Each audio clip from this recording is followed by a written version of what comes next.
ജീവിതത്തിൽ പ്രശ്നങ്ങൾ വരുമ്പോൾ ഞാൻ പറയും നിങ്ങളോട് സന്തോഷിക്കണം. കാരണം പ്രശ്നങ്ങൾ വന്നെങ്കിൽ മാത്രമാണ് നമ്മുടെ ജീവിതത്തിനെ നമുക്ക് മറ്റൊരു ലെവലിലേക്ക് നമുക്ക് പോകാനായിട്ട് സാധിക്കുള്ളൂ.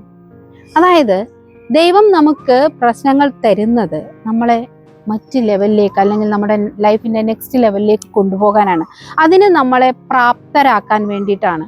നമ്മൾ എപ്പോഴും സുഖമായിട്ടും ഹാപ്പി ആയിട്ടും മാത്രം ഇരിക്കുമ്പോൾ നമുക്കവിടെ ഒരു കംഫർട്ട് സോൺ ഉണ്ടല്ലേ. അപ്പോൾ ഇത്രയേ ഉള്ളൂ ലൈഫ്, അല്ലെങ്കിൽ അത്രയും മാത്രം അവരുടെ ആ ഒരു ലൈഫ് കംപ്ലീറ്റ് അങ്ങനെ ജീവിച്ചു തീർക്കും. അതേ സമയത്ത് നിങ്ങൾ ശ്രദ്ധിച്ചിട്ടുണ്ടോ, പ്രശ്നങ്ങളിൽ പെടുന്നവരാണ് ഏറ്റവും വലിയ അച്ചീവ്മെന്റ്സ് നേടുന്നത്. അതുകൊണ്ട് പ്രശ്നങ്ങൾ എപ്പോഴൊക്കെ വരുന്നോ അപ്പോഴൊക്കെ മനസ്സിനെ ഹാപ്പി ആയിട്ട് നിർത്താനായിട്ട് ശ്രമിക്കുക. പക്ഷെ വെറുതെ ഹാപ്പിയാക്കി നിർത്തുക എന്നതിനും അപ്പുറം എനിക്ക് എന്തോ നല്ലത് വരാൻ പോകുന്നു എന്നൊരു ചിന്ത നിങ്ങൾ അവിടെ കൊടുക്കുക. തീർച്ചയായിട്ടും നിങ്ങളുടെ ലൈഫ് ഏറ്റവും മനോഹരമായി തീരും.